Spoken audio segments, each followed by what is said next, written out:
Mga balitang makapahimuot, makagaan sa buot. Balitang pinasahi, katuhuan dili, apan tinuod. Balitang ekspesyal.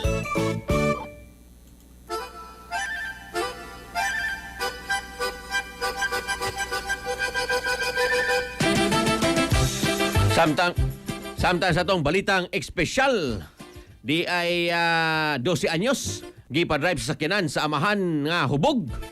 Atong sayron, pinagi sa report ni katropang Reeboks. Nahibulong nga mga kapulisan dito sa Duffel, Belgium, mga katropa. Human nila pugngan kining usa ka sakyanan nga hinay gyud kaayo ang dagan ug ilang nadiskubre nga usa ka 12 anyos nga batang lalaki di ay ang nagdrive niini. Nahitabo ang insidente niadtong gabi sa Enero 2, 2026 samtang nagpahigayon og breathalyzers test ang mga otoridad. Miingon ang amahan nga anaa sa passenger seat, mga katropa, kay hubog na siya mao nga iyang gisugo ang iyang anak nga magdrive pauli alang sa ilang kaluwasan. Tungod niini, gipamulta ang amahan o gipasakaan kini kaso ang inahan tungod usab sa concerning educational situation nga posibleng mosampot usab sa investigasyon sa social services sa ilang panimalay. Pagkakuyos disgrasyado, ganoy mo manangi sugo na imong bata nga wapay buot itaon.